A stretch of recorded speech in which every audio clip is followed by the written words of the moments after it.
Welcome to another short interview from the Anti-Discrimination group of Mellemfolkeligt Samvirke in Aarhus. We're an anti-discrimination group that fights discrimination based on race, ethnicity, and religion. And today I have Gina and Daniel from the guest house in Aarhus who are going to tell us a little bit about their work with exactly those topics. So a very warm welcome to you.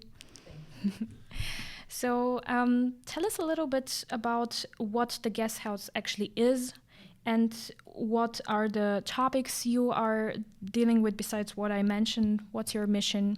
And yes, a short introduction. So very shortly said in a few sentences, the guest house is a platform that also serves as a methodology, which is based on equity-based design practices to combat complex issues such as climate change, climate injustice, social injustices such as racism and discrimination. But yeah, maybe Daniel can tell us a bit more about like when and how it was created. We created this platform in the beginning of this year, back in January, as a pilot project to test out how we can create community-driven initiatives that combats locally scoped challenges. So it's very new. It's a very new organization, and the mission is basically to try to see how we can build bridges between already existing organizations who is working with these issues, and then bring more people into these organizations. Especially here in Aarhus, we focus on certain marginalized ethnic groups, especially people of color. And yeah, I don't know how much more to say actually about the intro. I think it's just very important to note that we are very aware of global issues, but we believe that the solutions lie within community work, local challenges, building local relationships, such as the organizations that we're working with right now, Café Mellemfolk, the Chai Bar, Solitate, and Andromeda, for example. And there's many more to come in the future, we believe.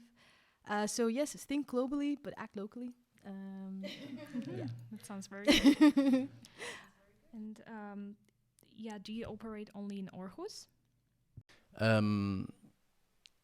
How we operate is that we focus on a locally context, and here we operate only for now in Aarhus, and has been building strong connections with Mellemfolkeligt Samvirke, Solitate Chai Bar, and Andromeda, who's a cultural organization in Gellerup, with them as our key partners, trying to scope what is the most pressing topic to focus on right now. And what we have found is to focus on how to change the narratives around marginalization of ethnic groups. So for now, that's where we operate. But as Gina is from the Netherlands, we also seek to initiate our second pilot in the Netherlands. So the idea is that the guest house is a holistic platform that can function as an applied methodology on locally scoped challenges. But every time we do a new project, it looks different because every locally context looks different. It's always tailor-made with the community, by the community, based on the needs that are present at that specific moment and in the local context and culture and history. And you mentioned a very important keyword, locally, and this is where my next question would like to go. And so what kind of discrimination has to be addressed locally here in Aarhus, speaking from your experience? I think what we have, through our research, like building the guest house as a platform, what we have been, I think it's also, before we dive into that, it's important to mention that as we now mentioned, the guest house is a platform that functions as a methodology that then will be applied into a local scope context. And when doing that, we build a platform that is working with these locally scoped issues. That platform is actually referred to as 8,000 Stories, and that's a name that came out of a collab with Mellemfolk, with Solitate Chai Bar, with Andromeda, who are three key partners on this project. Because for that project to be specifically focused on what is happening here in Aarhus, because the guest house can be applied on different locally scoped challenges. So that might also be it's specifically focused on marginalized groups. So that can also be LGBTQ+, it can be like homeless people, there can be so many things. But here in Aarhus, to come back to your question, we have realized that the most important to focus on right now, and where there's a momentum, is the marginalization of certain ethnic groups. That's the bigger scope. then zooming in on what we try to focus more on is to change the narratives around these like stereotypes of certain ethnic groups. And right now specifically, there's a huge focus on refugees or descendants of refugees, and especially right now, right today, is on Syrian refugees and sending back Syrian refugees, deportation of refugees. So that's all the way scoped down to what is important to focus on right now, right here in Aarhus. We can take this particular example you mentioned to answer my next question, which would be, how do you think your organization in particular would contribute to fight against this type of discrimination based on the ethnicity, for example? I think it's very important to mention is that our organization works holistically, and that means that we try to complex many issues at once. So what we do is we facilitate spaces where people that need more representation in society, communities that need more representation in society, come together and work on bottom-up community-driven solutions. So their needs are put up on a, like they're risen, like how do you say that? So that they can have ownership of the initiatives that come out of it. So we facilitate those spaces. And then to answer your question, how do we contribute to this? Yes, so hopefully those initiatives, they change narratives, they build connections, they, build bridges towards organizations, people, but also mindsets between different cultures. And hopefully, we aim to fight discrimination in that sense. Yeah. And to give like an example, this is not an example that came out of a process of the way that we have been working, but one of our key partners, who's Aisha Amin from Andromeda, 8220 from Gellerup. She grew up in Gellerup, and she is like she's a person of a minority ethnic background, and she could see that she was like tired of only being active in organizational life as volunteers in primarily white-run organizations, and was like she needed to see more representation of her own kind, like in that community. So she basically built and now runs this organization, which is a cultural platform. So just to give an example that whatever we want to bring with this process could be new initiatives that are actively combating the things that we have been scoping as a challenge, which is the challenge that we work around is to change the narratives around certain marginalized ethnic groups in society. So one way we want to focus on that is to bring more people of color into organizational life, just to try to build the bridges of what exactly are we working with. And it's sometimes difficult to give an example because those examples will then sometimes bias the way that we will work with the process, because we don't define that. It's the people that come into the process. And those are the people from grassroots organizations or general society that wants to create a change, but maybe don't have the platform or the resources to do so. Mm-hmm. Yeah, so all that we do not control spaces, we facilitate and we support. So we really want to, how do you say it? Like, we strive for local engagement by the people for the people. So yeah, that is our aim in everything that we do. And if we speak if we see this as a development from the beginning, when you first founded the guest house, what would you say, in which phase is this, if I can refer to it as a project right now, and what are the following steps? Yeah, so sometimes it gets a bit meta, so please allow me to like find my words for this. But we do this in 4 phases. So we started out as the guest house, the 2 of us, finding representatives and doing a lot of research in the local context of Aarhus. That was the first phase, and we've gathered a lot of insights. Now we have facilitated this space with all of our partners, such as Café Mellemfolk and Solitate and Andromeda.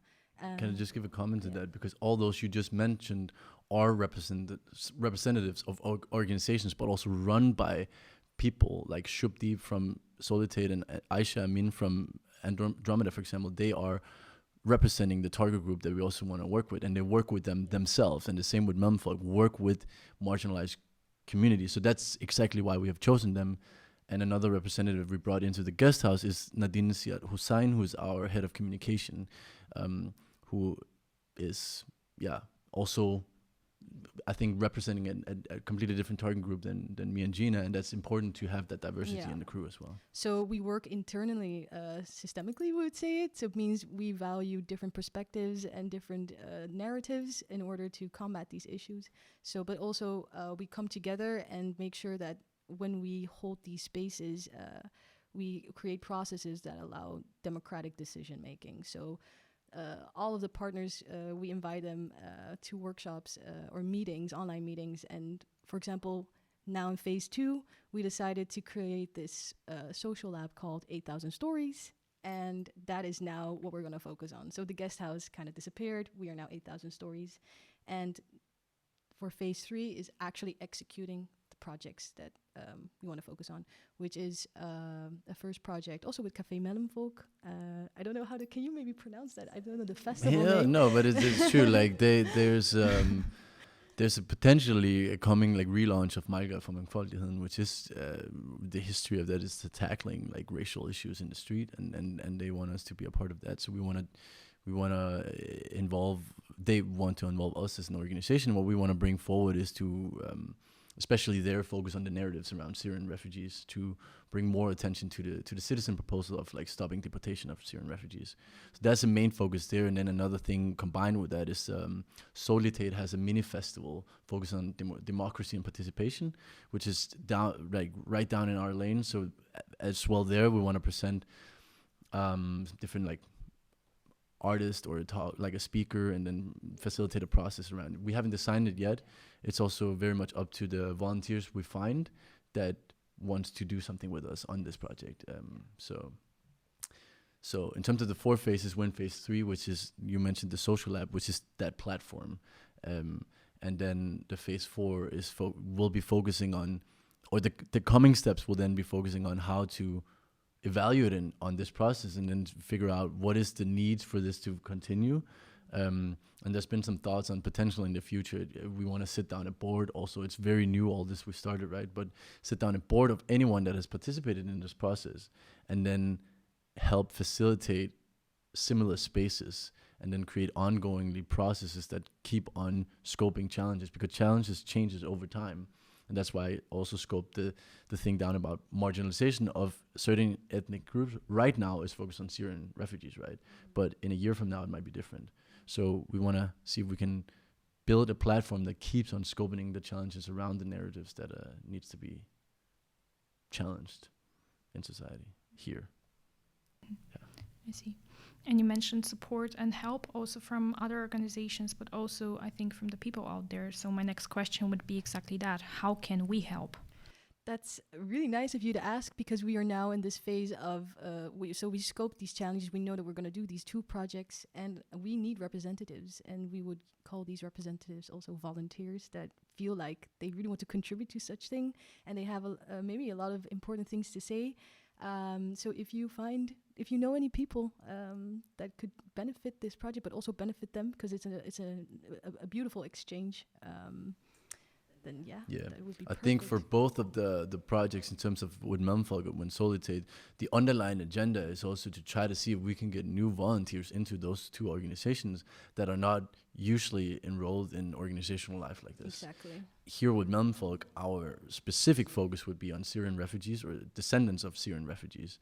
And then at Solitate, it would be anyone who sees themselves in the category of a person of color or in a certain marginalized group in society within that definition. And they feel like they want to contribute to change-making processes that we offer. That's great. So in one word, finding volunteers. Find volunteers, help us find people. Yeah. Amazing. I hope we can do that. And when the people see our interview, they will also feel motivated to join you and to support you. Yeah. Everyone is welcome, no matter what. So don't hesitate to call. No. Feel free. It's open. Perfect. And do you maybe have some final thoughts or remarks you would like to share with us? Yeah, we had this conversation about how complex and fragile these kind of challenges can be, and it's very important to kind of note that we are not perfect, and we continuously strive to learn and unlearn our practices and to understand what is needed in order to fulfill this purpose, because it's not about us, it's about the community. And sometimes we're biased, but we try our best, and we appreciate all the feedback that is given to us also from our partners, but also individuals that are just like, hey, I can see what you're doing, but maybe you should try it like this. And that's super important to us. Yeah, and it's just really important to, no matter who you are, like working with topics like this in organizational life like this, is just check your own privilege, and then don't be afraid of it, but find a way to utilize that potential of maybe extra resources that you have in your own personal capacity or in your network to bring that into the greater good of other people that is lacking those resources. So yeah, so we keep on doing that. We have an active practice of checking in and saying like, okay, like, was this maybe the best way of researching this? Is maybe the best way of executing this? Is this limiting our scope of people coming in? Or like, you keep on checking it, and remember, always when you do something, you do it out of your own like ego that wants to bring something, and that's gonna bias your process. Doesn't mean that you don't want to create good, but you have to check in. Are you actually doing this for you? Or are you doing this with other people? Yeah, in the service of them. Exactly. Because that is what design is about in the end. You do it in service of the people you design something for. And that is just super important for designers as us to constantly reflect on ourselves, our mindsets, our biases, our privileges. Yeah. So that's an important principle in the guest house in general. Yeah. I see. Thank you so much for sharing that. Thank you so much for sharing your experience and what you're doing. And I hope that we will reach, as I said, many people out there who will support you on the further way. Thank you so much for having us. Thank you. It was a nice conversation. Yes.